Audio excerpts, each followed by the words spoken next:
कधीकधी खूप काही बोलायचं असतं, पण मनातली भावना शब्दात मांडता येत नाही.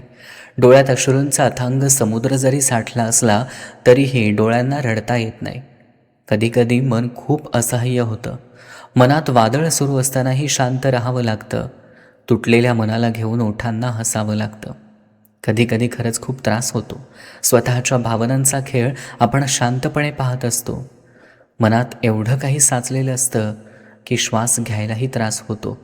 जगण्याची इच्छा नसतानाही मन मारून आयुष्य जगावं लागतं.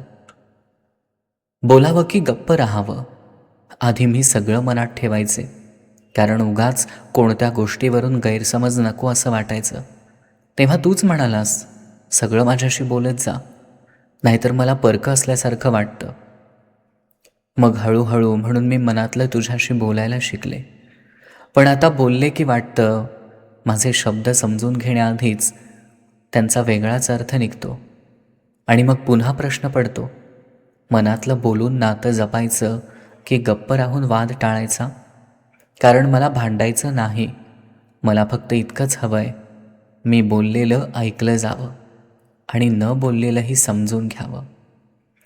ती बदलली होती की फक्त थोडी दूर झाली होती, हे मी तिलाच विचारायला हवं होतं. पण मी दुसऱ्यांचं ऐकलं. तिच्या शांततेत चुकीचा अर्थ काढला आणि रागाच्या भरात तिला नको नको ते बोलून गेलो. नंतर माफीही मागितली, पण तोपर्यंत कदाचित तिच्या मनातलं माझं स्थान बदललं होतं. आज ती बोलत नाही आणि मी फक्त एवढाच विचार करतो, सल्ला दुसऱ्यांचा होता, पण त्यावर विश्वास ठेवून तिला दुरावण्याची चूक मी केली. काही माणसं आपल्याला सोडून जात नाहीत, आपल्या एका चुकीमुळं आपणच त्यांना गमावून बसतो.